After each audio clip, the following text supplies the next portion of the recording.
Ok, sí, sí. O sea, si divides 300.000 kilómetros por segundo, que es la velocidad de la luz, entre 1 millón de veces que se repite la onda en un segundo, entonces la longitud de onda son 300 metros. Entonces, si tú divides 300.000 kilómetros entre 40 metros, que es la longitud de onda de la banda de 40 metros, tú pensarías que vas a resonar en 7.500 kilohercios o 7.5 megahercios, pero no es así. Vas a resonar en 7.125, es decir, que las estaciones que te quieren escuchar, aunque tú creas que estás en 7.500, no, estás en 7.125. ¿Por qué razón? Porque se considera una pérdida más o menos del 5% en la línea de transmisión, una pérdida de la velocidad. Entonces ya la onda electromagnética ya no viaja a 300.000 kilómetros por segundo porque tiene una resistencia en la línea de transmisión. ¿Cuál es la línea de transmisión? El cable coaxial que sale de tu radio y se va hasta la antena. Entonces hay una pérdida. ¿Por qué? Porque no está en el espacio libre, está atravesando un hilo sólido o dos hilos sólidos, en realidad la malla y el centro, ¿no? Si hablamos de coaxial, que es bifilar, tiene dos hilos. Entonces, normalmente se le quita ese 5% de pérdida.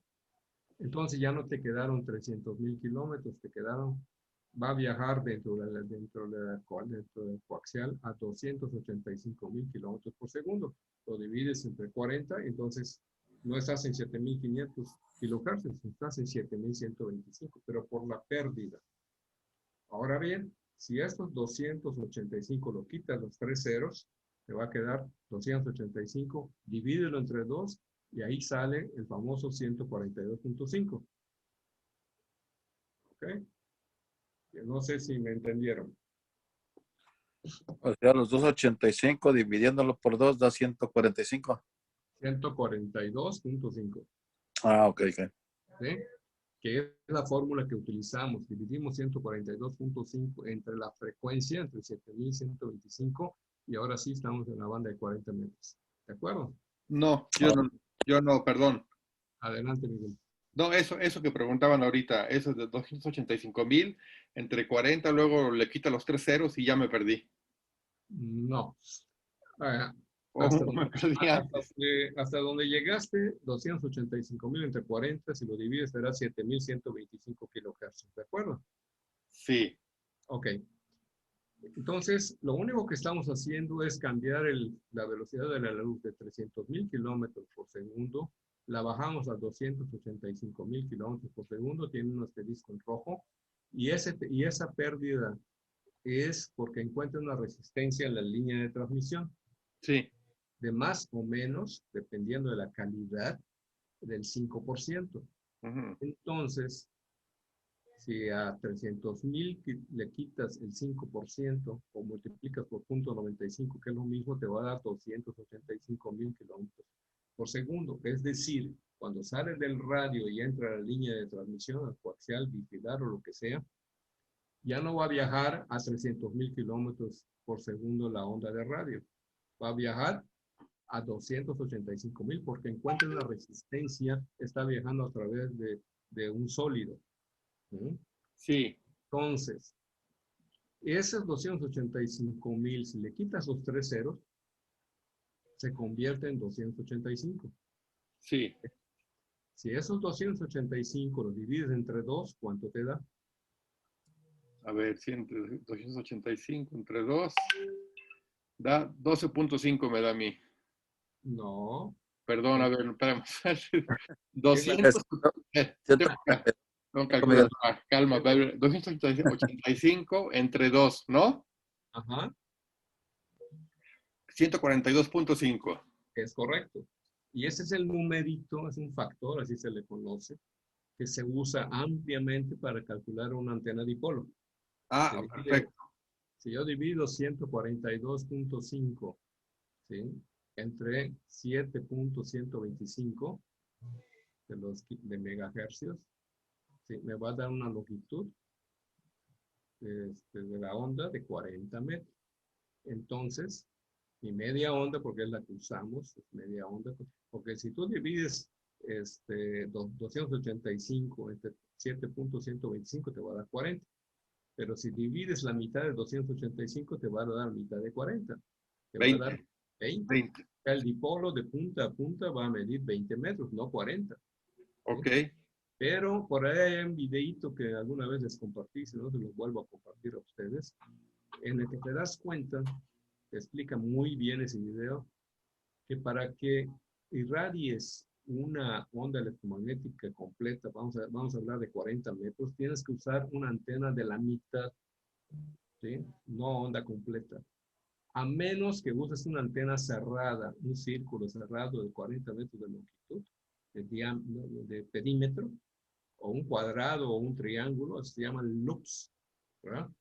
Entonces usarás una longitud completa, pero si usas un dipolo, el dipolo tiene que ser de media onda. Vamos a verlo más a detalle, y ahí Joaquín está preparándonos un buen tema para antenas. ¿No? Nosotros tenemos el tema, pero él lo está mejorando, ¿ok? Vamos a continuar, y esto lo vamos a ver, volver a ver, no se va a quedar así, ¿ok? La siguiente diapositiva tenemos que pasar a la composición de nuestra atmósfera. Tenemos que entender, que comprender, que saber cómo está compuesta nuestra atmósfera para poder saber cómo es que las ondas pueden avanzar de aquí a la Conchinchina, o a Japón, o donde sea, dependiendo de la banda, y de la hora del día, y de la estación del año, y de los ciclos solares de 11 años, que eso ya lo vimos, ¿de acuerdo? Entonces, la primera capa que tenemos es la troposfera. ¿No? Más o menos la troposfera tiene una altura de 15 kilómetros de altura. Va variando, ¿no? Si estás en el Ecuador puede ser mayor o menor. Lo veremos después. Luego sigue una capa de ozono, que es la que nos protege de los rayos ultravioleta, gamma, de rayos X, etcétera, ¿no? Y cuando hay un hoyo por allá, toda la gente, los científicos se preocupan.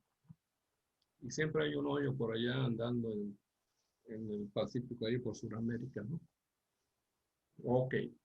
La estratosfera, pues va desde los 15 kilómetros que alcanza la troposfera hasta 50 kilómetros. Todo es aproximado porque esto puede ir variando. La mesósfera va de los 50 a los 90 kilómetros. Y la capa que nos interesa se llama ionosfera, porque aquí es donde rebotan las ondas electromagnéticas. También se le llama termósfera, porque en un principio fue el nombre que le dieron. Actualmente hablamos de la ionosfera, y puede ir de los 90 a los 500 kilómetros. Después de los 500 kilómetros está el espacio sideral, conocido como exósfera. ¿Alguna duda? Sí, marca todos los kilómetros en cada capa. No veo la capa de ozono, ¿cuántos kilómetros marca? No tiene, ahí no está marcando los Ahí no kilómetros, marca nada. Ah, perdón, perdón. porque lo que más nos interesa son las capas que nos pueden afectar o favorecer en la propagación de las ondas de radio. ¿Okay?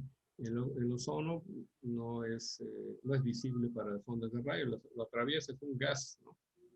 Lo atraviesa fácilmente.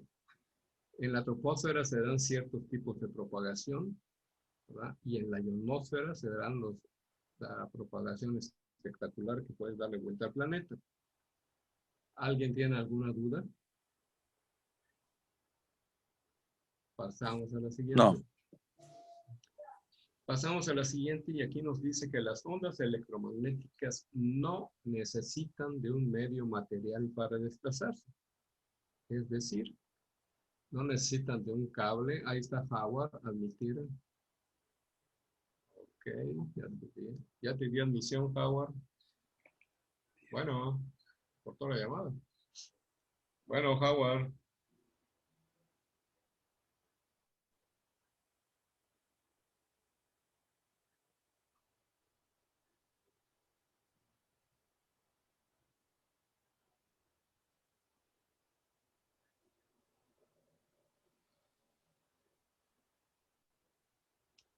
Ok. Ya le di admitido, vamos a ver si entra. Decíamos que las ondas electromagnéticas no necesitan de un medio material. Una vez que se desprenden de la antena, vi que ya tenía admisión, no sé si lograste entrar. Ok, ya me estás escuchando, entonces cortamos la llamada acá. Ok, bueno. Listo, ya entró Howard. De hecho, ya lo tenía apuntado porque lo vi hace un momento. Bueno, entonces decimos que las ondas electromagnéticas no necesitan de un medio material para desplazarse. Cuando se desprenden de la antena, viajan libremente en el espacio, incluso en el espacio sideral. Atraviesan los materiales aislantes. Hay una broma que anda ahí entre los radioaficionados que te dice, bueno, si vas a poner un cable forrado, ponle rojo, porque vas a avanzar más. No tiene nada que ver el color, ¿no? Y el material aislante, porque muchos radioaficionados pues prefieren usar eh, el cable que se usa, cable magneto que le llaman, que se usa para hacer embobinados de motores. Pero hasta ese cable tiene un aislante que no lo ves, es otra cosa, es un barniz. Es un barniz aislante, por eso cuando se hace una bobina para un motor, por ejemplo, no entra en cortocircuito que están pegados. Yo prefiero un cable aislante, un cable para corriente, esos que te venden para corriente normal, ¿no? que uno que no esté aislado. ¿Por qué? Porque si pega en algo, no va a haber un corto. Atraviesa entonces los materiales aislantes, atraviesa el aire, viaja en el vacío, tipo de espacio. En el espacio exterior, las ondas electromagnéticas viajan a la velocidad de la luz.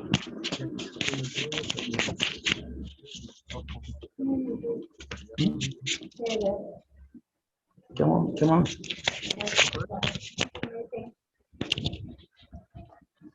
Hola. Vamos a ver quién está haciendo ruido. ¿Tú? Bueno. Por favor, pues, desconecten su micrófono y nada más, como van a hablar, si están en la computadora, usen la barra espaciadora. El teléfono también se cae.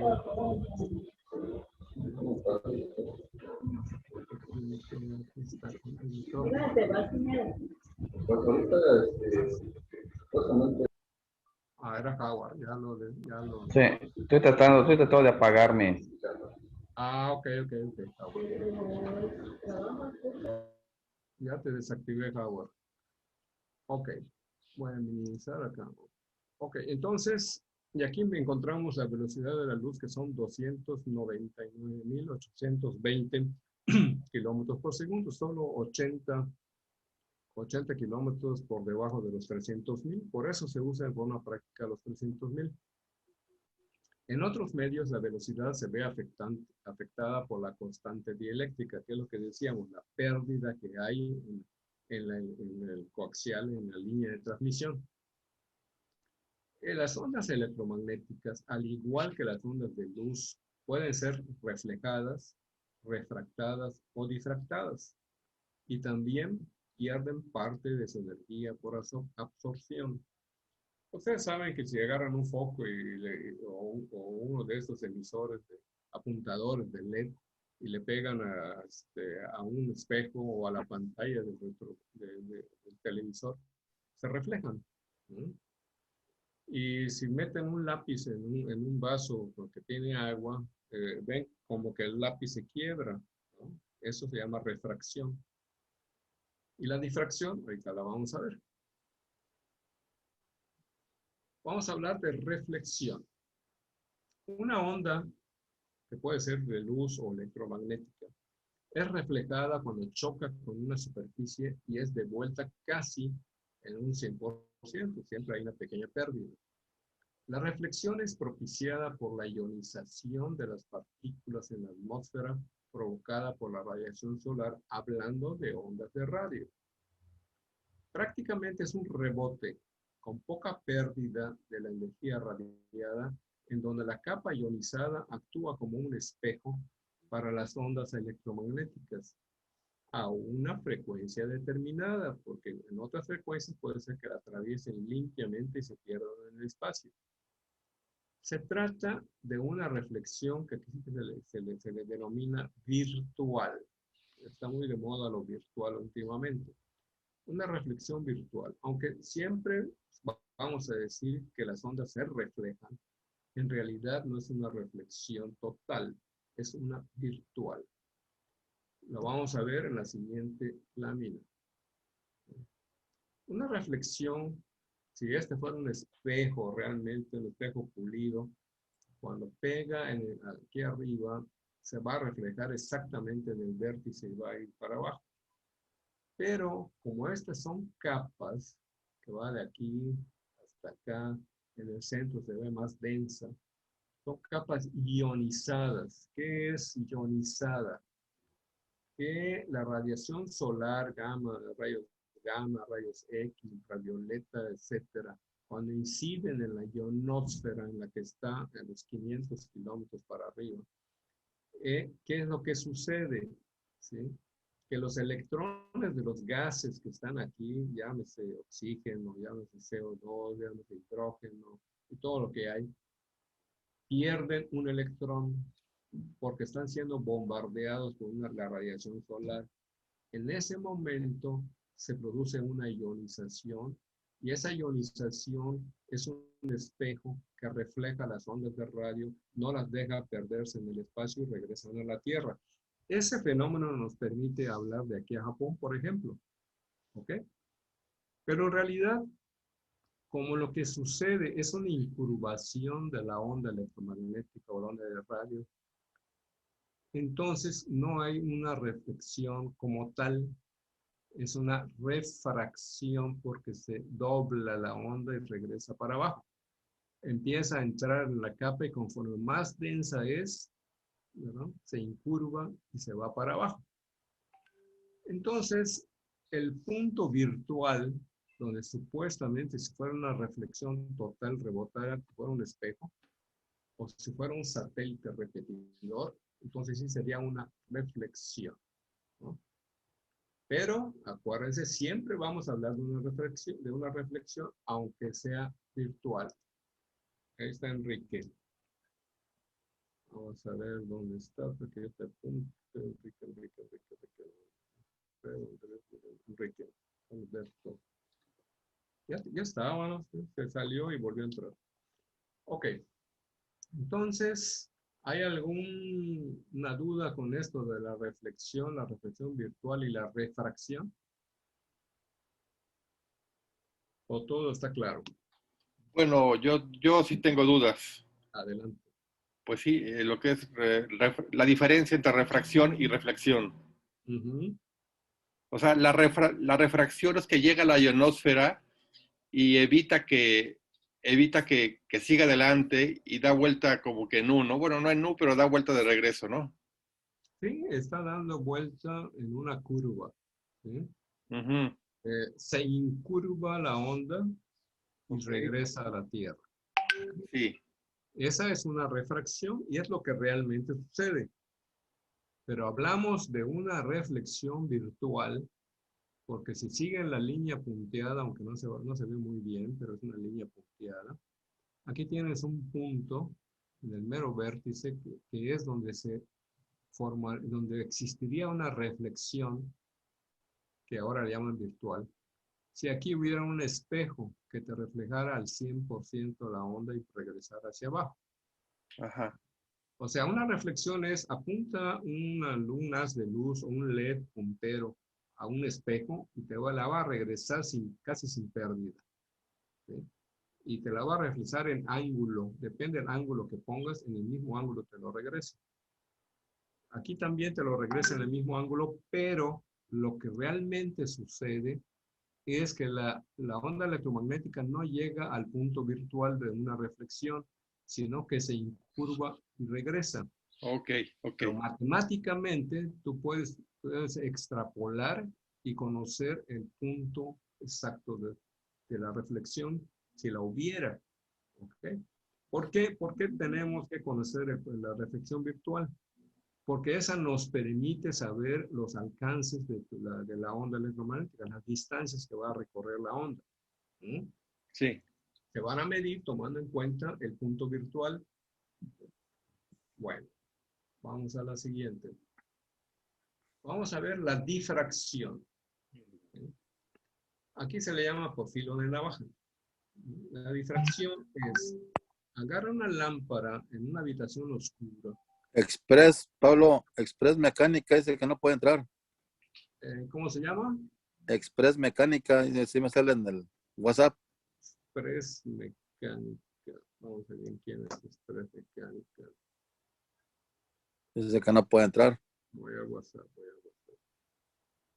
Es William Arzamendi. Es William, no ha podido entrar William. No pudo entrar. Es solo picarle al link. Lo voy a decir otra vez. Pero tal vez no lo logra, ¿no?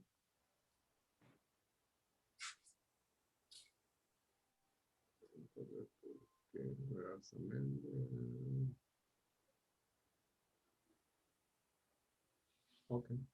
Vamos a ver si lo logra. Bueno, les decía, ¿qué es una difracción? Pónganse en un cuarto oscuro, agarren una lámpara y le pegan a la orilla de una puerta abierta, por ejemplo. La luz va a continuar en línea recta, pero siempre va a haber una zona de penumbra hacia un lado de la habitación oscura que está adelante. ¿Sí? ¿Por qué pasa eso? Porque el filo, y por eso se llama filo de navaja, el filo, cuando abres una puerta, hay un filo en el marco de la puerta. Ese filo, al pegar allá, acuérdense que la luz se habla de que son fotones, ¿no? Pero también se habla que tiene características de onda electromagnética. Se incurva, se doblan, y es lo que está pasando cuando tú transmites, aquí podemos ver una figura, y le pegas a la punta de un cerro. La intensidad más fuerte de la señal va a seguir adelante, pero algunas ondas débiles se van hacia abajo. Y si tienes una antena de alta ganancia, como puede ser una direccional, ¿sí? Entonces captas la señal y al revés transmites, y la otra que está al lado opuesto del cerro, aunque no se pueden ver en línea directa de óptica, se pueden comunicar, y se pueden comunicar gracias a la difracción. A ver si estuvo más o menos claro. Ok. Permíteme. Dice William que cuando trata de entrar lo manda a un número. A algunos de ustedes les mandó a un número el Zoom.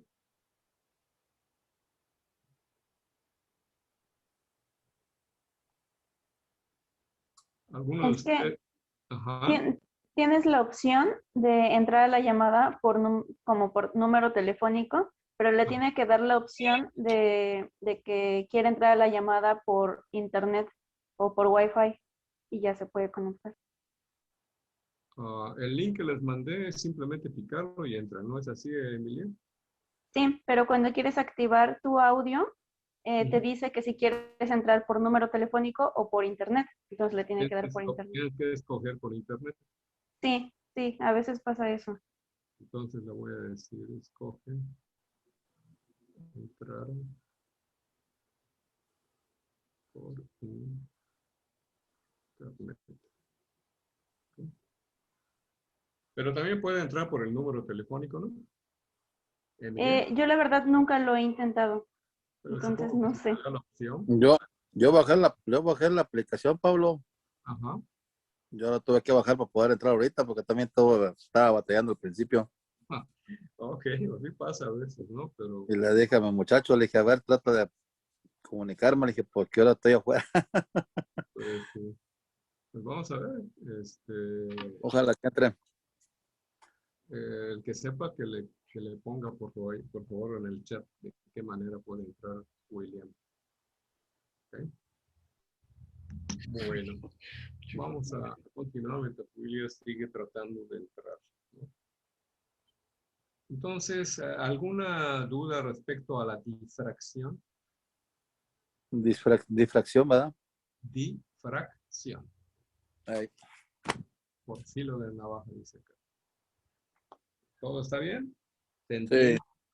¿Se Sí, o sea entiende que así como que algunas ondas que no están dirigidas a la parte de abajo se van en automático y puedes captar la señal ahí, ¿no? E inclusive transmitir de regreso, ¿no? exactamente, o sea, parte de la onda, así como se incurva por el fenómeno de refracción, también se incurva al pegar en un filo, en la punta de un cerro, por ejemplo, ¿no? Ajá. Que van para abajo, aunque no son la onda más intensa, la intensidad de señal más fuerte sigue su camino derecho. Pero hay ondas de la misma onda electromagnética que se incurvan hacia abajo, que no tienen la suficiente potencia como esta. Si tú tienes una antena de alta ganancia, la vas a escuchar. Y si transmites al contrario, la otra estación te va a escuchar y entonces puedes mantener un comunicado con señales de intensidad leve, pero sé que se puede, se puede. ¿Ok? Ok, muy bien. Ahora, vamos a pasar a lo que se conoce como horizonte de radio. ¿Qué es el horizonte de radio? Las causas que propician la refracción por la diferente velocidad de propagación de las ondas electromagnéticas. Ahí está Emilie. Otra vez Emilie, Carlos se salió, ya te admití otra vez Emilie. Las causas que propician la refracción, como la que vimos en la primera lámina, ¿no? La refracción y la reflexión virtual. ¿Qué propicia la refracción? La diferente velocidad de propagación de las ondas electromagnéticas en la atmósfera. ¿Okay? ¿Qué factores afectan esa velocidad de la propagación que está cercana a la luz? La temperatura y la humedad, entre otras. A frecuencias elevadas como son very high frequency, ultra high frequency, VHF, UHF y superiores, super high frequency. Cuando existen condiciones para la refracción, eso se da generalmente en la troposfera para estas ondas altas.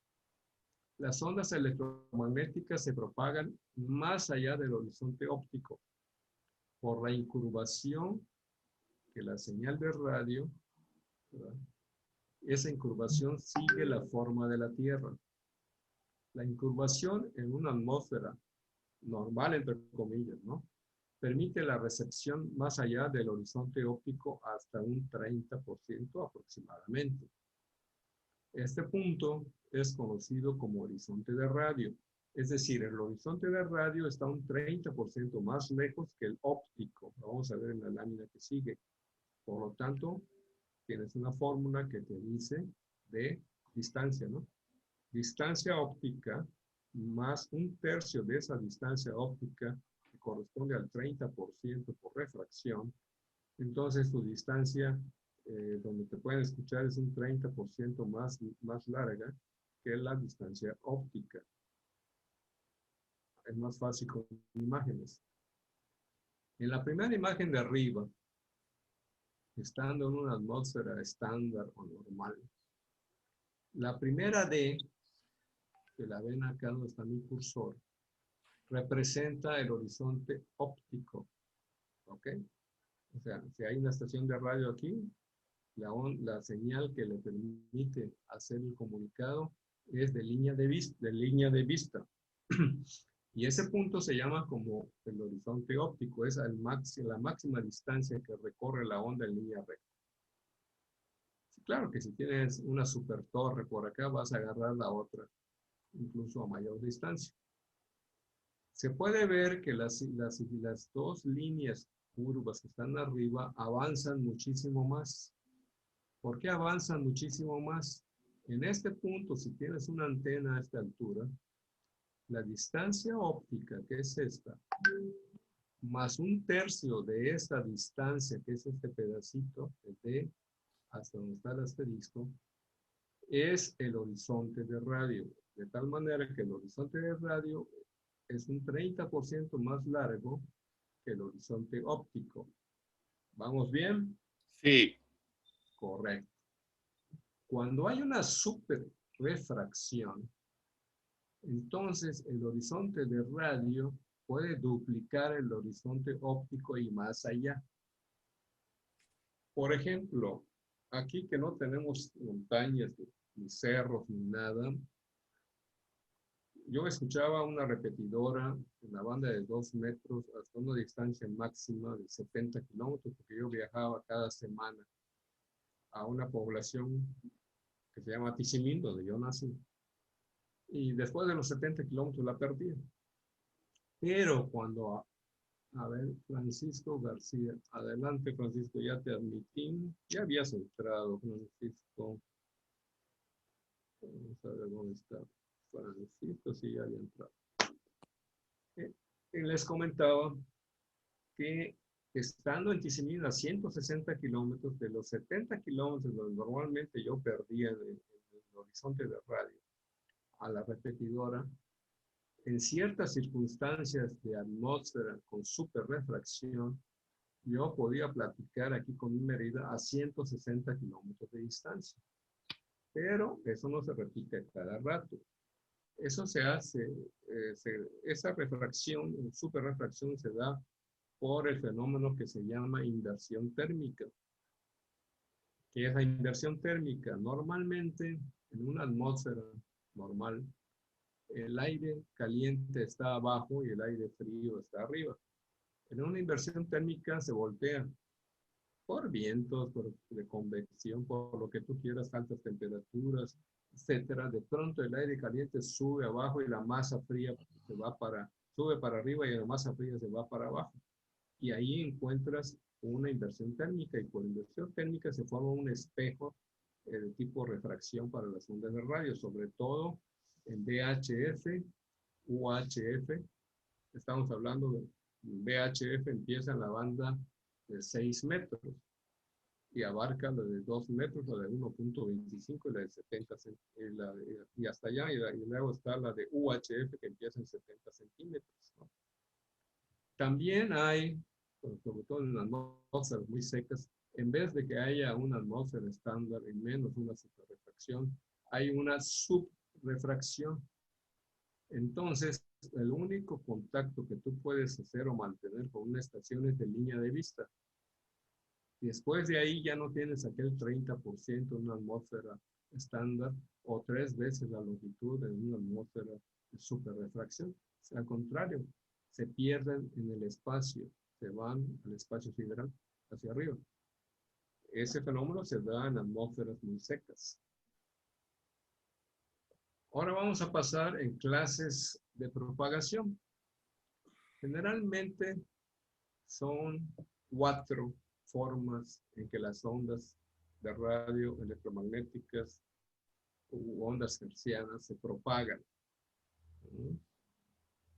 Tenemos aquí 1, 2, 3 y 4. Y se clasifican, se enumeran de acuerdo a al camino que recorren.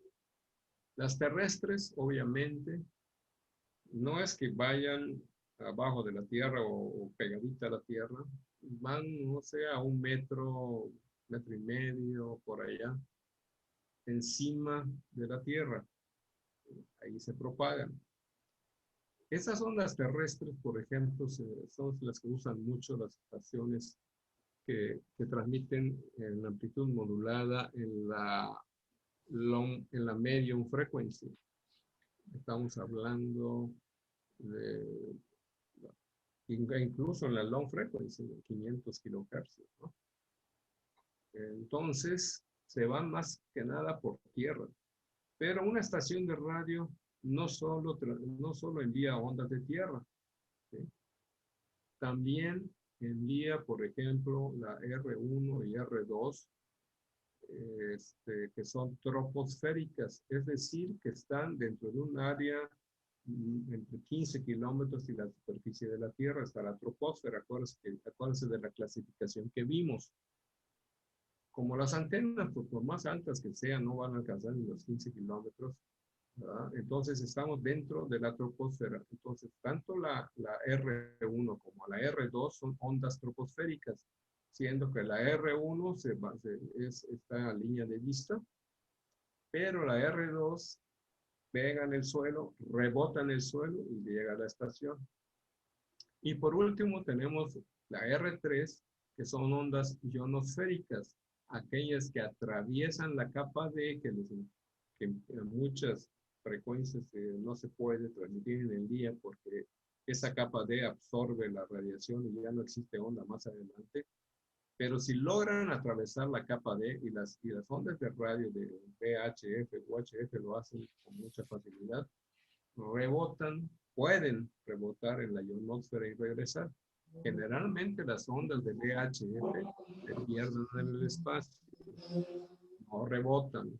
En raros casos puede que reboten. ¿Okay? Pero si son ondas, por ejemplo, si es banda de 40 metros, va a rebotar fácilmente en la ionosfera y regresa. Esta es la clasificación por los caminos que siguen las ondas. ¿Tienen alguna duda? No. No. Perfecto. Salud. Aló. Gracias. Gracias, Onda Miguel. de tierra, vamos a verlo un poco más a detalle. La onda de tierra que va apenas encima de la tierra, como decía, metro y medio encima de la tierra. Es una onda que viaja en contacto con la superficie terrestre. Es el tipo de onda que provee recepción a cientos de kilómetros o más en la banda de radiodifusión estándar durante la noche. En el día su alcance es muy limitado. La atenuación de este tipo de onda es alta, por lo que la intensidad decrece rápidamente con la distancia, está rozando con el suelo. Aquí creo que no tiene más nada que podamos explicar, ¿no? Durante la noche avanzan más, durante el día avanzan menos. La onda troposférica, aquella que no alcanza los 15 kilómetros de altura, que tenemos una que es la línea de vista, y la otra que rebota en el suelo y alcanza la estación. La propagación troposférica se da en los primeros 10 kilómetros, hasta los 18 kilómetros en el Ecuador, y la utilizan las comunicaciones de alta frecuencia, High Frequency, HF, y las de muy alta frecuencia como VHF, Very High Frequency, y superiores. La intensidad de una onda electromagnética que se propaga por la troposfera varía de acuerdo con las características del clima, o sea, nos perjudica o nos beneficia el clima. Ya que en esa franja de nuestra atmósfera tenemos vientos, nubes, borrascas, anticiclones, frentes fríos, frentes calientes, etcétera, que en ocasiones propician inversiones de temperatura, y esas inversiones nos ayudan. Se le conoce como inversión térmica, que hacen posible las comunicaciones a distancias de cientos y hasta miles de kilómetros con señales fuertes en high frequency, gracias a la refracción de las señales. La refracción, acuérdense, es cuando la señal se incurva siguiendo la línea de la Tierra. Ahora vamos a pasar a las ionosféricas, aquella que se va hasta la ionosfera. La ionosfera es la región de las capas altas de la atmósfera que van de 80 o 90 hasta los 500 kilómetros de altura.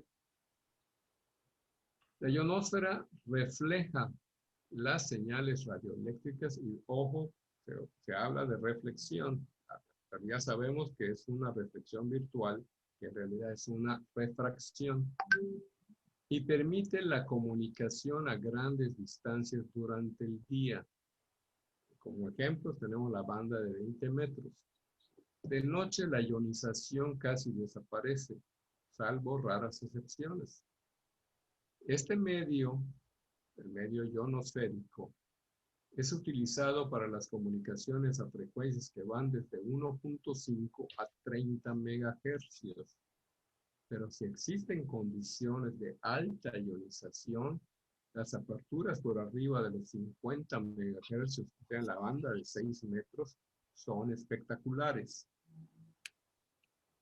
La ionización es la presencia de electrones libres y se produce fundamentalmente por las radiaciones solares ultravioletas y rayos X, que siguen un ciclo de aproximadamente 11 años por las explosiones solares, conocidas como manchas solares. También contribuyen otros fenómenos como los rayos cósmicos y los meteoritos, allá en la zona de la ionosfera que va de 80 a 90 kilómetros hasta 500 kilómetros de altura. ¿Cómo vamos con la ionosfera? Bien. ¿Bien? Sí, Continuamos. Eso de los 11 años, cuando cambia el siglo, ya lo habíamos visto, ¿no? El ciclo solar, sí, ya habíamos Sí. platicado hace más de 11 años, que produce las manchas solares en el Sol, que en realidad son explosiones de plasma. Ok. Ahora vamos a hablar de la onda de espacio, aquellas que atraviesan toda la atmósfera y se pierden en el espacio sideral. Para las frecuencias very high frequency, o sea, frecuencias muy altas y superiores, para las que la ionosfera se hace transparente, no hay reflexión, no hay refracción, no hay nada.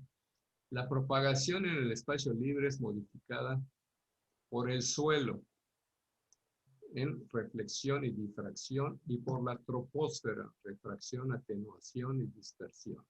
O sea, ¿qué es la dispersión? Es la desviación de las ondas. O sea, si cae un meteorito y forma una estela ionizada, tú puedes rebotar una onda, sobre todo de VHF y superiores, en esa estela que deja el meteorito. ¿Mm? Y si pega en el suelo, rebota. Y si le pega al filo de una montaña, existe la difracción. Y en la troposfera existe la refracción por la onda, por la atmósfera estándar o por una super refracción. Y también te puede atenuar la onda, si hay capas que te atenúan la onda y hay capas que te las desvían. Para las ondas, para las frecuencias de very high, muy altas, very high frequency, se emplean generalmente antenas elevadas, se usan torres, mientras más alta mejor, y se usan antenas directivas, no una simple dipolo. El alcance es muy variable, desde las decenas de kilómetros a los 40.000 kilómetros en comunicaciones por satélite y millones de kilómetros en comunicaciones de espacio profundo, como las Voyager y otras sondas que ya salieron incluso de nuestro sistema solar. O como el Perseverance, que está recibiendo las instrucciones desde Tierra, desde la NASA, ¿no? Este mecanismo se aplica también en telefonía móvil, en enlaces fijos de radar, comunicación vía satélite, etc. Comunicación con la estación espacial, por ejemplo, con los cientos de satélites que ya puso Elon Musk en su proyecto allá de espacial, de comunicación a través de satélite. Ya está dando servicio de internet vía un tren de satélites que creo que ya supera los cientos y tantos satélites allá arriba. Entonces, la onda de espacio, que en un momento dado no puede recorrer todo aquí en Yucatán, ¿no? Podemos comunicar hasta, de aquí a Progreso me comunico bien, tenía mi antena a 15 metros de altura. A 100 metros de altura ya vimos que alcanza 60, 70 kilómetros, nada más. Y dices, no, pues, es un problema. No es un problema. Para la comunicación local es muy buena. Y para la comunicación espacial es perfecto. Porque si las ondas altas, very high frequency superiores, no atravesaran nuestra atmósfera y no se fueran al espacio, no tendríamos ahorita la exploración espacial que tenemos y nos podríamos comunicar con la estación espacial y mucho menos con Marte, ¿no? Y más allá de Marte. Este mecanismo, ya lo vimos, se aplica en telefonía móvil, enlaces fijos, radar, comunicación, vía satélite, etc. ¿Estamos bien con las ondas de espacio? Sí, más o menos. Más o menos. Sí, Ok. yo imagino que esto lo vas comprendiendo, es mucha información, ¿no? Lo vas comprendiendo con el paso, ¿no? Definitivamente, poco a poco lo vas comprendiendo, pero en tus walkie-talkies emiten ondas de frecuencia en very high frequency, posiblemente en ultra high frequency. Y tu walkie-talkie está emitiendo ondas que pueden atravesar la atmósfera y perderse en el espacio. Tú con un walkie-talkie y una antena direccional que te puedes agarrar con la mano de 3 elementos, puedes comunicarte con un satélite. ¿Ok? Wow. Y con la estación espacial también. ¿Por qué? Porque ese tipo de ondas electromagnéticas atraviesa toda la atmósfera con pocas pérdidas. ¿Sí? Así nos entendemos un poquito más Miguel, ¿verdad? Sí, pero por ejemplo, ¿tiene que ver el voltaje en cada walkie-talkie? Estás hablando de watts. No, me mencionaste un walkie-talkie que puedes alcanzar los satélites y esto, ¿no? Me dijiste eso, ¿no? ¿Cierto? Por Es eso, cierto. No y es voltaje, es wattaje. el La- voltaje, por ejemplo, los walkie-talkies sencillos, los que venden en Walmart, creo que traen 0.5 watts, ¿no? watts. Lo acabas de decir Volt. perfecto. Ah, perdón, bueno, sí, estoy confundido. Bueno, son watts, ok. Y entonces, Pueden usar pilas de 1.5 voltios, pilas claro, con 4 pilas, ya tienes 6 voltios, o pilas recargables. claro, Pero puedes transmitir con medio watt, 1 watt, 5 watts, hay hasta de 10 watts. ¿Ok? bueno, Pero con 5 watts tú te puedes comunicar con un satélite o con la estación espacial, con 5 watts, wow, con la antena adecuada, no con claro, la traer walkie-talkie. ok. Con antenas direccionales, 3 o más elementos que puedes agarrar con la mano y apuntar a la estación espacial o a un satélite si sabes por dónde va a pasar y a qué hora. Y hay programas de software que te dicen exactamente a qué hora y por dónde vas a apuntar. Entonces puedes hacer comunicación vía satélite con 5 watts. Perfectamente bien, no se necesita más. Ok, perfecto. Pero Ahora vamos a... Ajá. perdón, esos radios, esas comunicaciones están prohibidas, ¿no? Me imagino. Mm, prohibidas, no. Cualquiera puede escuchar a la estación espacial. Ahora, para comunicarte con un radioaficionado que esté dentro de la estación espacial, o para usar un satélite y comunicarte con otro radioaficionado que esté en Japón, por ejemplo, necesitas tener, en caso de México, lo que conocemos como una concesión Ok, privada con propósitos de radioaficionados. Es el nombre que le pusieron, medio raro, pero así está. sí, Que en términos simples es un permiso del gobierno para usar el espectro radioeléctrico asignado a los radioaficionados. ¿Sí? Y sí, ellos, y afortunadamente, están respetando las instrucciones que da la ITU, la International Telecomunicaciones Union, la Unión Internacional de Telecomunicaciones. Hay países que no lo respetan. El ejemplo más claro es Corea del Norte. Bueno, vamos a hablar ahora de conductos guía ondas. Un conducto guía ondas es un cable coaxial, porque tú la onda la metes dentro del cable y el cable le das vueltas por todos lados y siempre la onda va a llegar a la punta del cable y le conectas una antena y va a salir. Ese es un conducto guía ondas, ¿de acuerdo? Pero en la atmósfera también hay conductos guía ondas. Se pueden formar conductos que guían las ondas de frecuencias muy elevadas, estamos hablando de VHF y superiores. A esta altura yo creo que VHF ya saben que es Very High Frequency, es correcto. sí, Que en inglés significa simplemente frecuencia muy alta. Y las Super High Frequency, que son frecuencias super altas. O sea, que si en VHF tiene 6 metros, 2 metros, 1.25 ya. UHF tiene 70 centímetros. Más arriba tienes microondas. Ok. Al rebotar las ondas de VHF y superiores dentro de capas de aire o entre la Tierra y una capa de aire, estas ondas pueden recorrer varios miles de kilómetros, rebotando simplemente en la atmósfera y la Tierra, en la atmósfera y la Tierra, o dentro de dos capas de aire, ahí se va la onda. Los conductos se pueden formar desde el nivel del mar o de la Tierra hasta unos 1000 kilómetros de altura. Los más frecuentes se forman entre los 600 y 900 metros de altura. ¿Y por qué se forman los conductos? Aquí lo decimos, capas de aire, pero son capas de aire que tienen inversión térmica. Entonces son reflejos para las ondas y las ondas empiezan a rebotar. Ok, tenemos dos tipos de ductos o conductos atmosféricos, el de superficie y el elevado.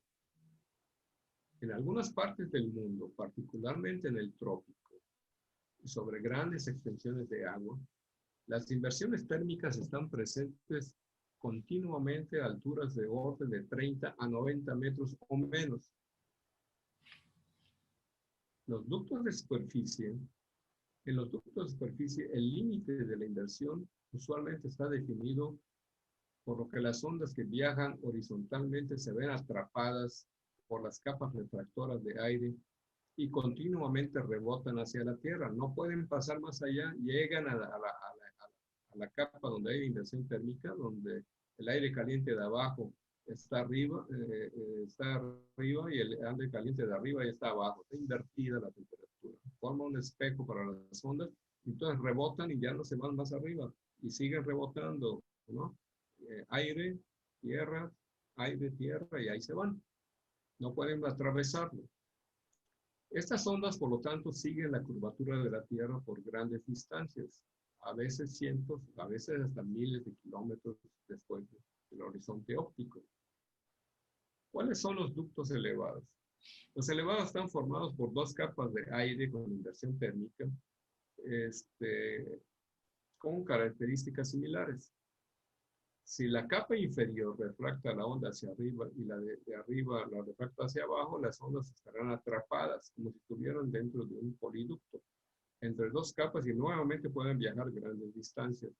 Cuando tenemos ductos de superficies o cercanas a la superficie avanzamos cientos de kilómetros, pero cuando tenemos ductos más arriba podemos avanzar miles de kilómetros. Aquí podemos ver un conducto de superficie. Admitir a Javier Vázquez. Adelante, Manuel, ya te di entrada. Ok, un conducto de superficie se forma por una sola capa que tiene inversión térmica y las ondas rebotan tierra, capa de aire con inversión térmica y así se van hasta que lleguen a una antena donde recogen la señal y viceversa. Y se establece una comunicación. Ahora, la más importante la comunicación más importante por vía ducto es en very high y en ultra high frequency.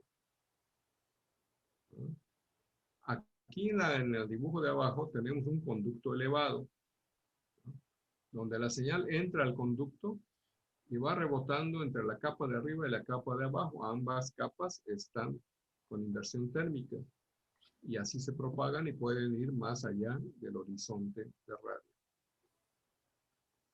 Bueno, estuvo comprendido esto de los conductos de superficie, conductos elevados. Sí. Perfecto, son guía ondas. Ahora vamos a hablar de las capas ionizadas, que son las que nos permiten hacer gran cantidad de comunicados. ¿Qué es una capa ionizada? La densidad de electrones en la atmósfera varía según la hora del día, la estación del año y la altura. Y estamos hablando de electrones libres. ¿Okay? Aunque no están tan libres, están siempre cerca de su átomo, del centro de su átomo, de su núcleo, pero ya no están en la órbita normal, están afuera. O están completamente afuera y se pueden, si hay otro átomo que perdió un electrón, este lo puede atrapar.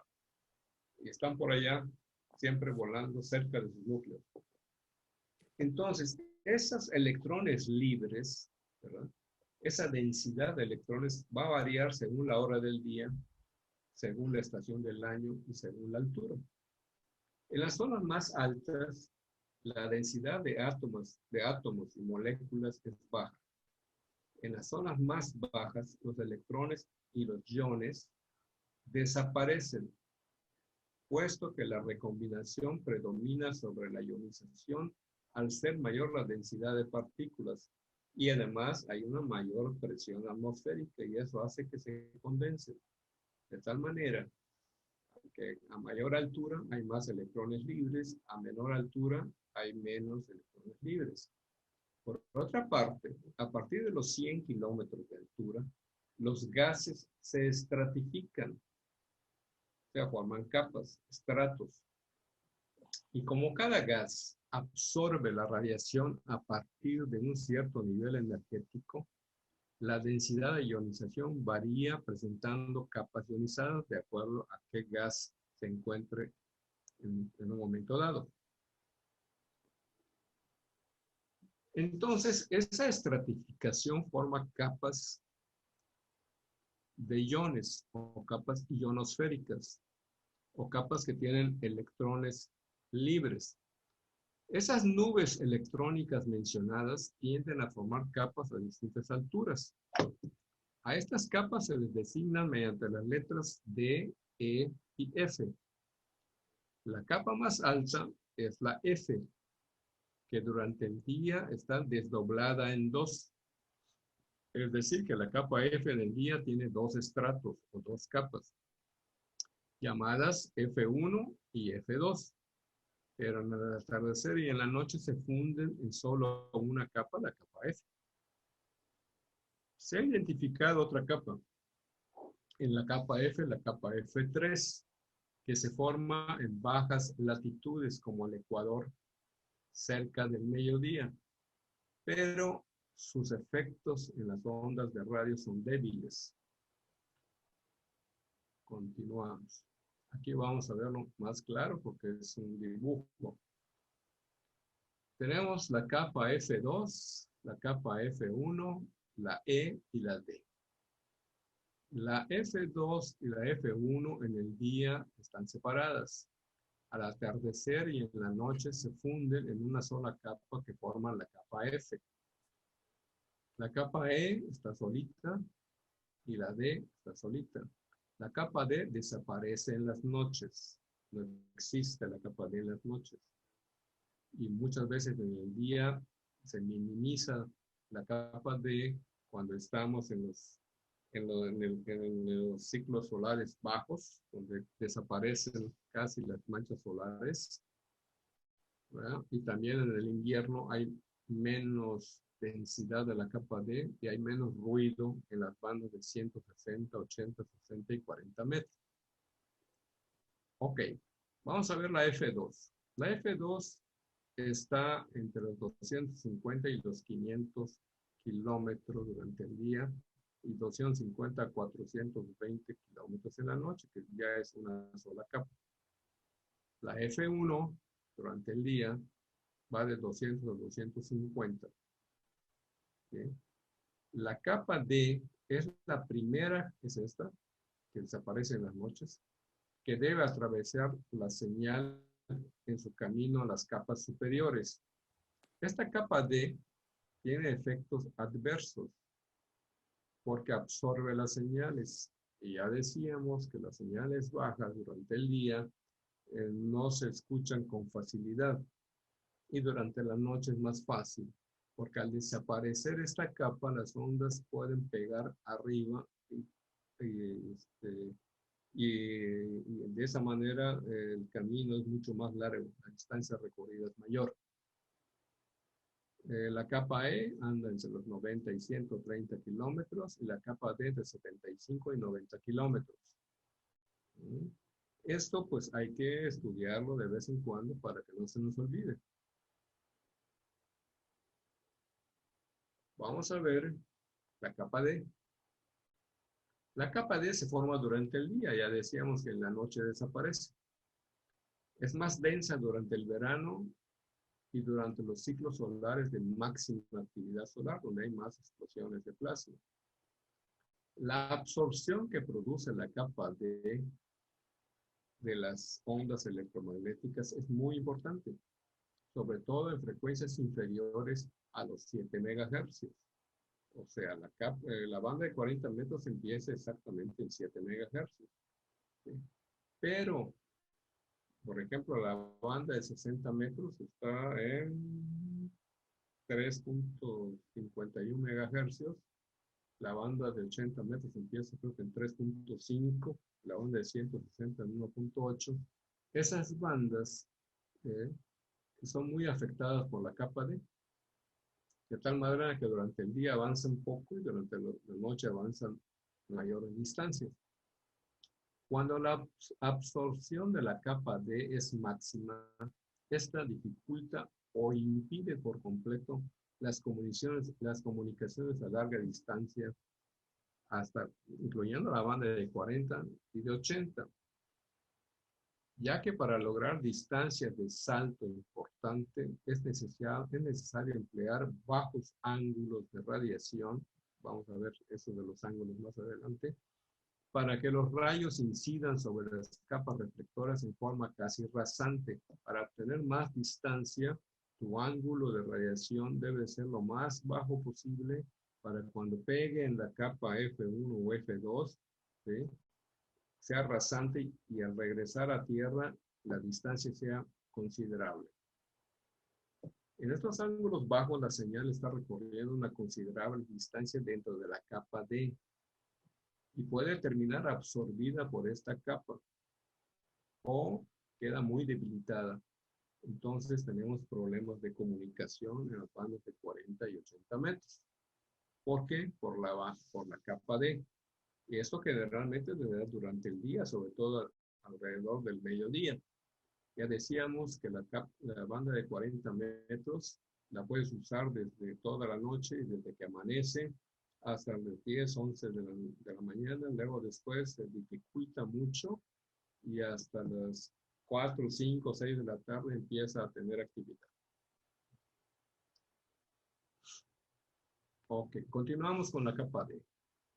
Cuando el sol se pone, los iones se recombinan rápidamente.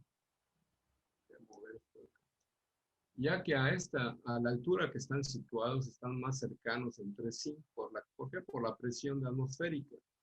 Entonces la capa desaparece casi por completo. ¿Por qué? Porque los electrones vuelven a formar parte de los átomos. No hay electrones libres.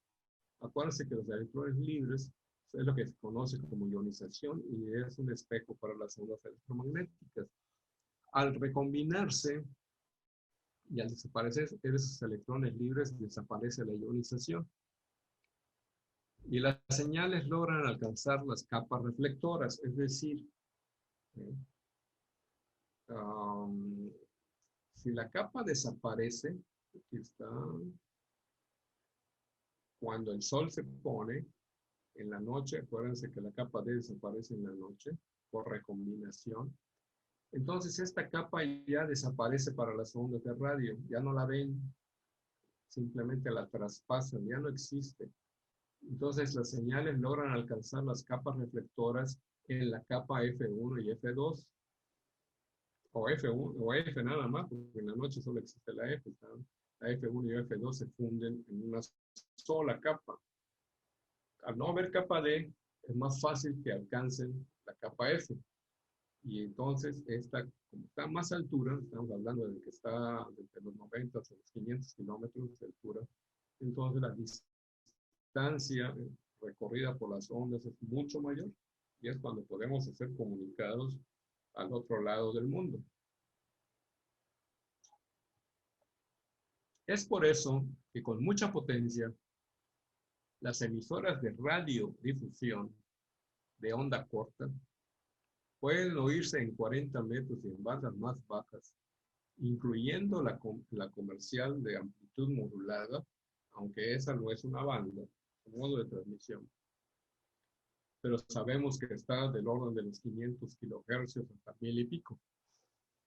Durante la noche, estas estaciones de radio comerciales, desde los 40 metros hasta los 500 kilociclos, se pueden oír durante toda la noche y hasta las últimas horas del día, hasta el amanecer.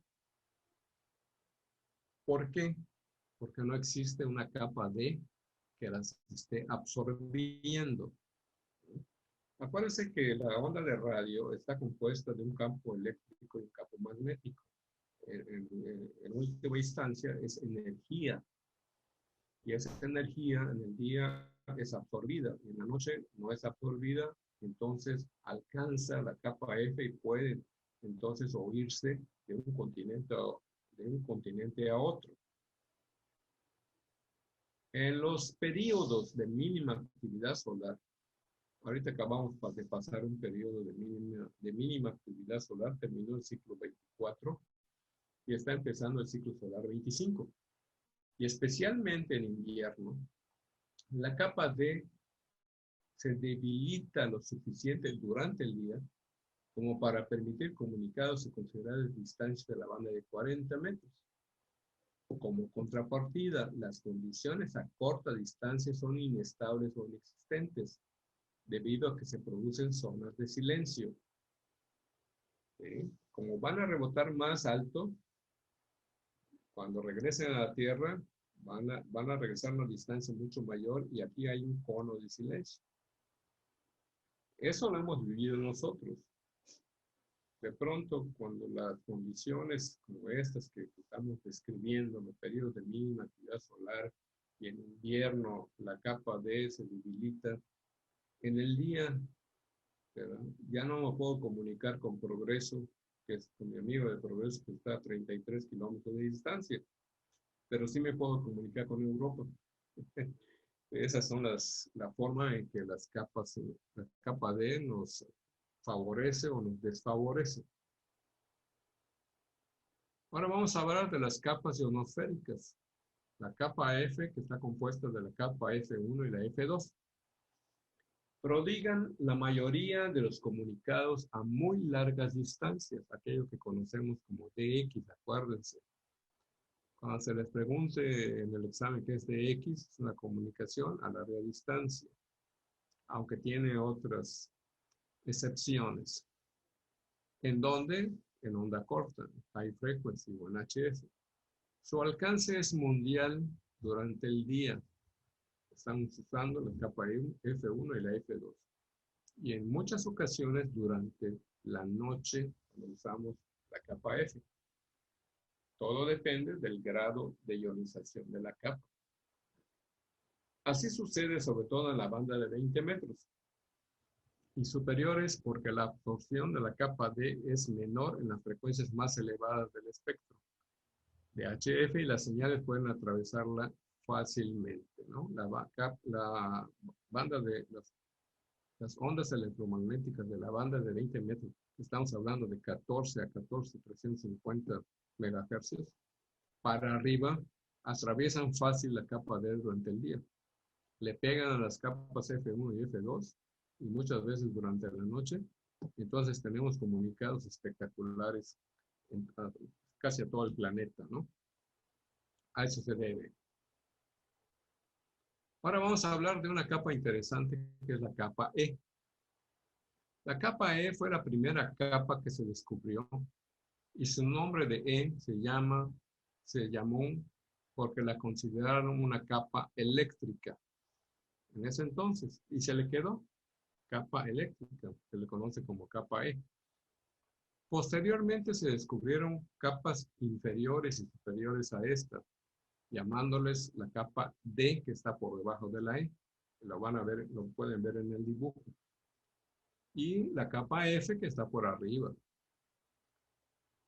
Se ioniza principalmente, estamos hablando de la E, absorbiendo la radiación ultravioleta.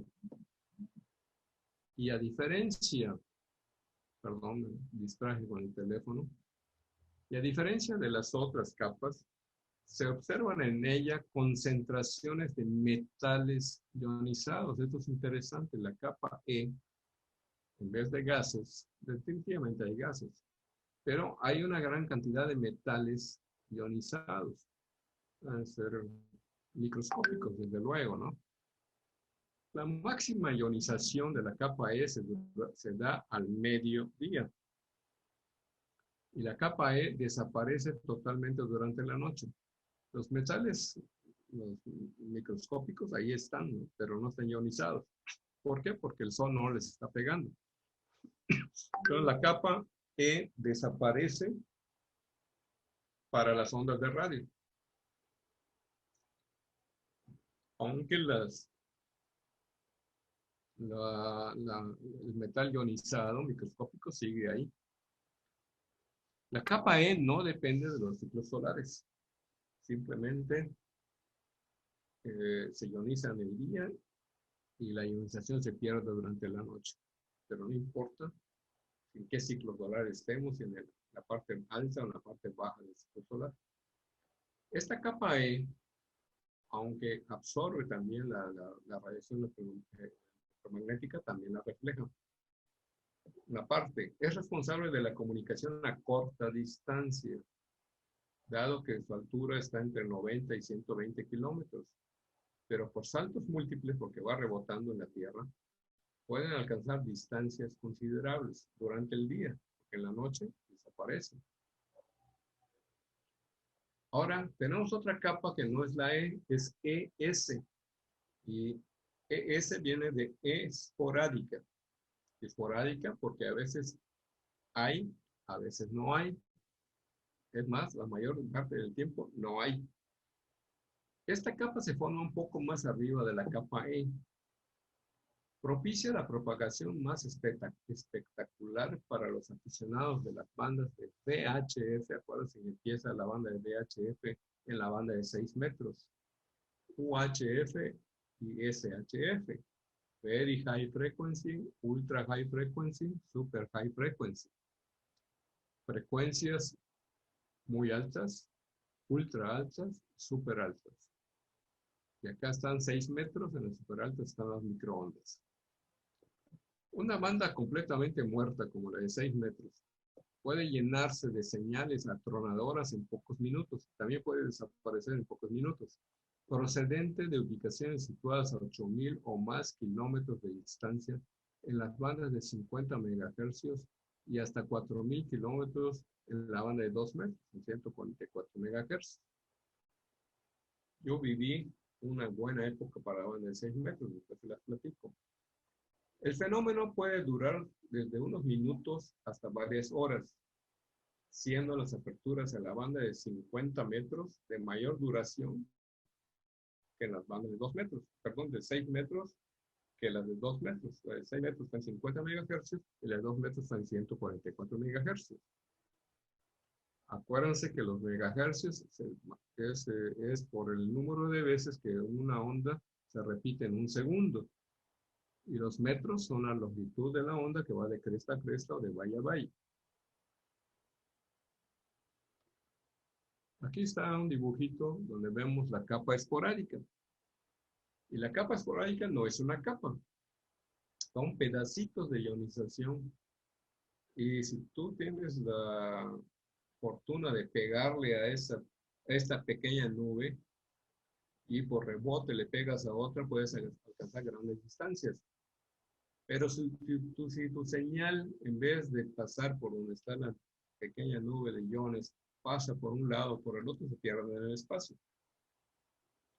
La capa esporádica suele ser muy selectiva geográficamente hablando, y mientras una estación puede estar trabajando multitud de estaciones, otra situada a 1 o 2 cuadrículas, o sea, a cientos de metros de distancia una de otra, no es capaz de oír algo, para nada. Nosotros lo hemos vivido aquí en Mérida.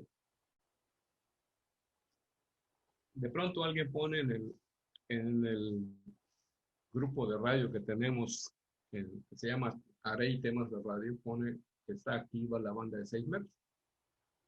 Y de pronto va uno a querer oír algo y no oyes nada, y la otra estación que está, no sé, a 1 kilómetro de acá, está haciendo comunicados y tú no. Y la razón es que uno no le pega a la pequeña nube ionizada y la otra estación sí le pega.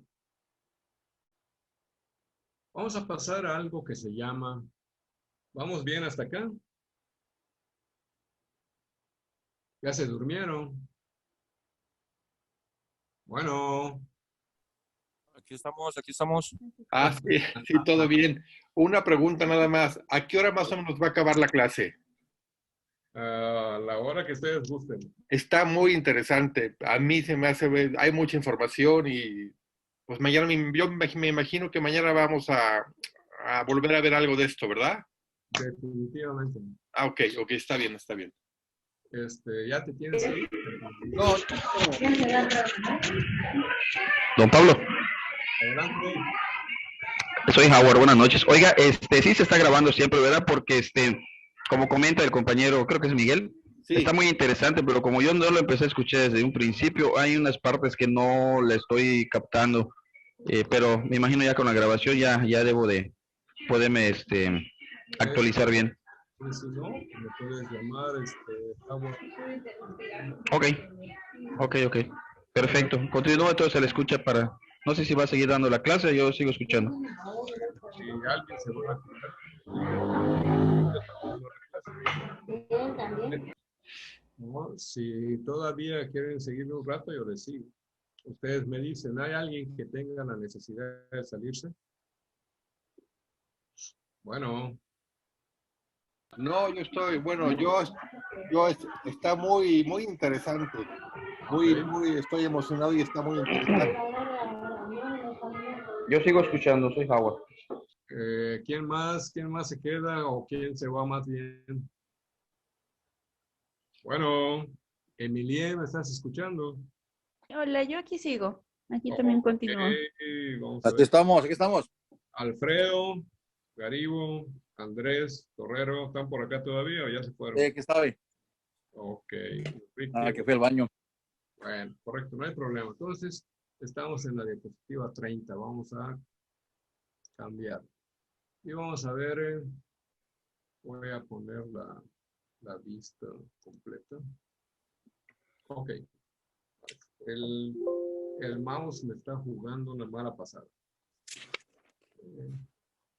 Se me está moviendo solo. Ahí está. Vamos a ver.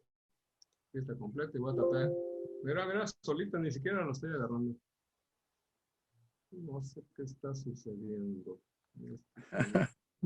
Suele pasar. Suele pasar. Ya regresó. Me voy a esta vista, me pasa lo mismo.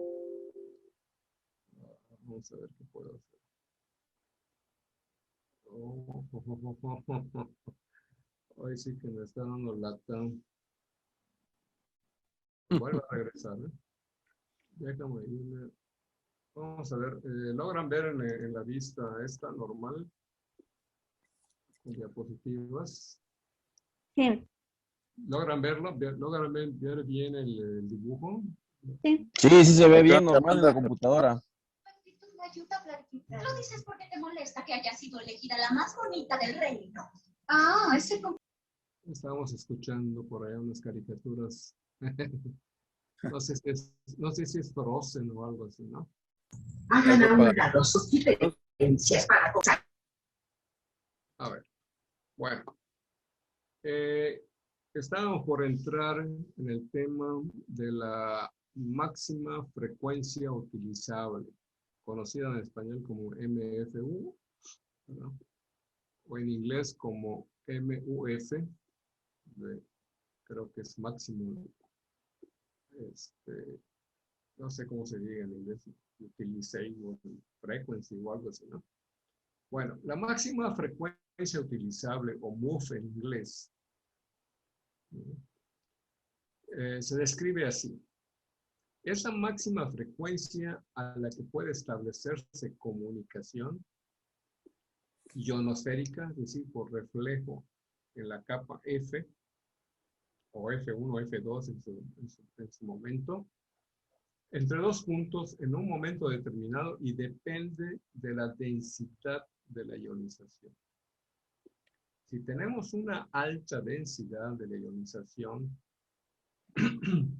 las ondas electromagnéticas, incluyendo una onda, por ejemplo, entre la banda de 10 metros de 28 megahercios, puede rebotar o puede refractarse porque hay una alta ionización. Por ejemplo, en este tiempo que estamos cursando, la banda de 27 megahercios, que es la de 11 metros, generalmente son pocos los días que tenemos comunicación tanto en la banda de 11 como en la banda de 10. ¿Por qué? Porque como todavía el ciclo solar está empezando, la ionización no es densa, ¿sí? Baja la ionización. Entonces, no rebotan las ondas altas, rebotan las bajas, como esta de 3.5 megahercios. Pero si la densidad es fuerte, entonces hasta las ondas de 10 y 11 metros regresan a Tierra. En este caso de densidad alta, la máxima frecuencia utilizable es la de 28 megahercios. Quiere decir que si transmites en la banda de 6 metros que está en UHF, esta se va a perder en el espacio, pero va a rebotar la de 28 megahercios. Si la densidad es baja, la de 28 megahercios se va a perder en el espacio, pero va a rebotar la de 80 metros o tal vez la de 40 o la de 20 metros. A ver si me entendieron, o lo vuelvo a repetir adelante.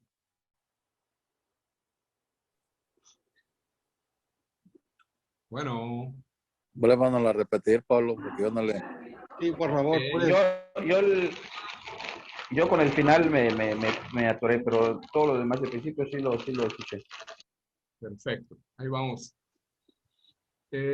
La máxima frecuencia que podemos utilizar en un momento dado, ¿sí?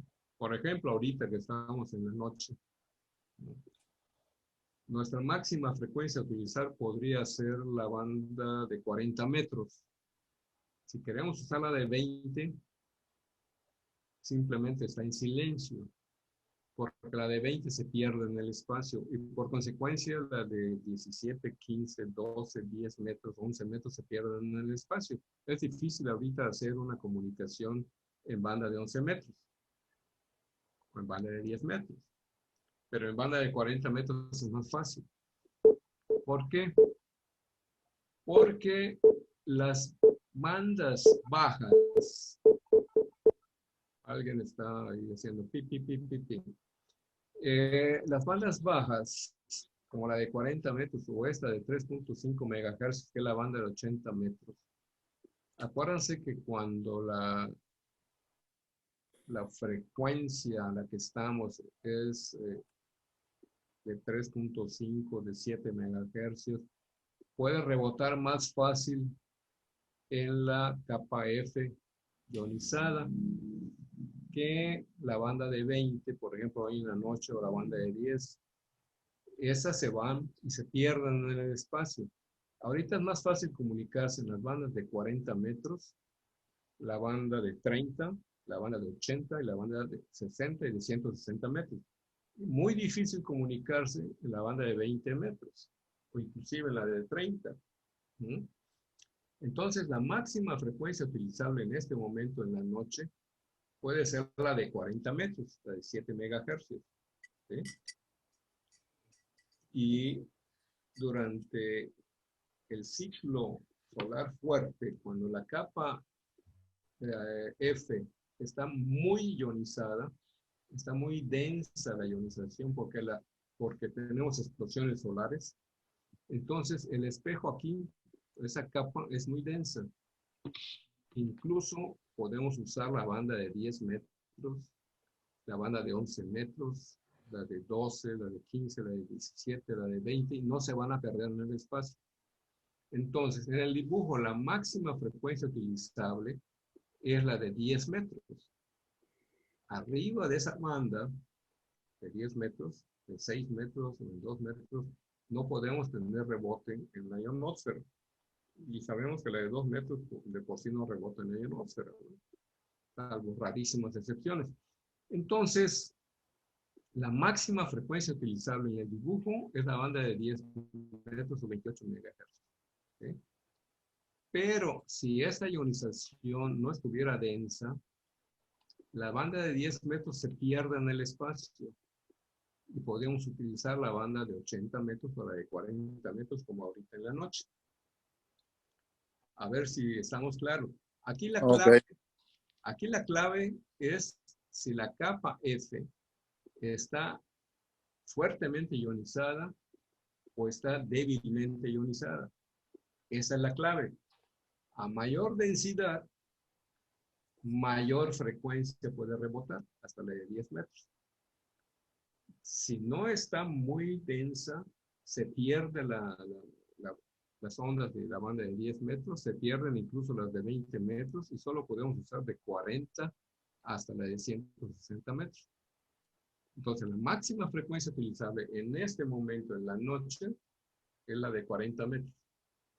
La de 20 metros, ahorita si yo enciendo mi radio, va a estar muy difícil que tenga un comunicado. No que sea imposible, pero es difícil.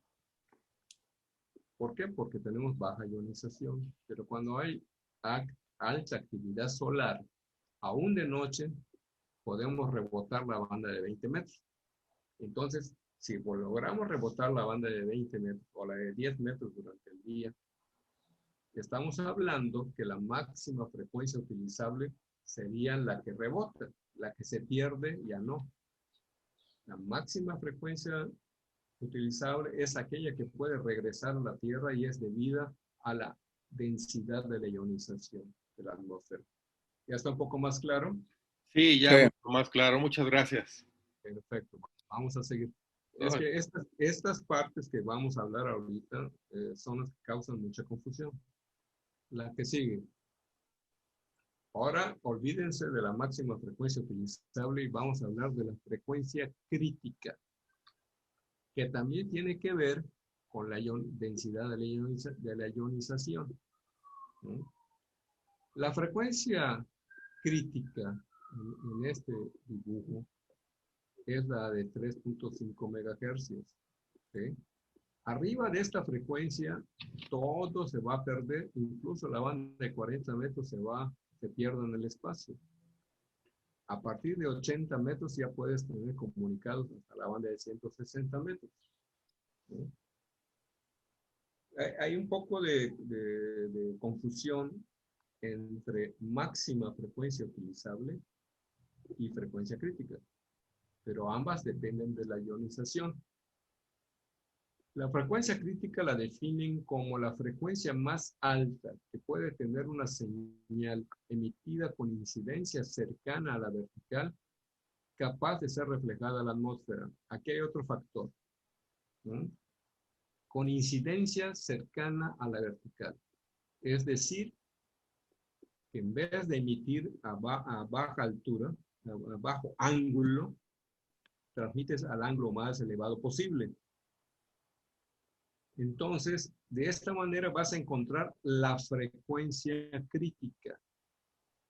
Si tú bajas tu ángulo, esa frecuencia crítica va a ser diferente, porque vas a atravesar más capa ionizada.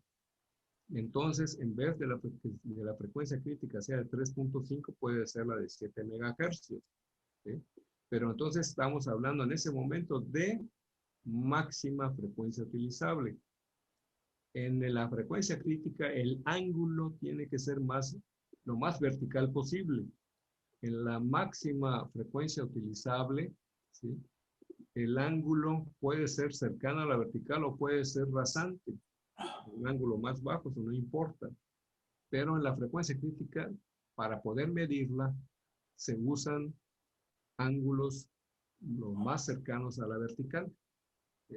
Como dice aquí, incidencia cercana a la vertical. Y esto se conoce como frecuencia crítica. Quiere decir que si en un momento dado a este ángulo cercano a la vertical usas la banda de 10 metros en los 28 MHz, simplemente se va a perder, como se ve en la línea punteada, 28 MHz se va a desaparecer. Pero si bajas tu ángulo de radiación y atraviesas más capa, posiblemente puedes usar la banda de 10 metros en un momento dado. Yo estuve mucho en la banda civil, como muchos de ustedes, de los que están ahorita, posiblemente estuvieron en la banda civil. Me di cuenta varias veces de un fenómeno. Yo tenía una camioneta y mi antena, era del látigo, estaba en la defensa trasera.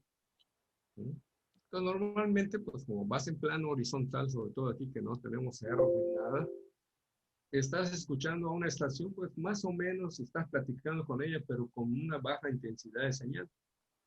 De pronto, al entrar en un estacionamiento y hay una rampa, la camioneta pues, está inclinada y la antena, en vez de estar vertical, ¿verdad?, se inclina y mi ángulo de radiación también se inclina.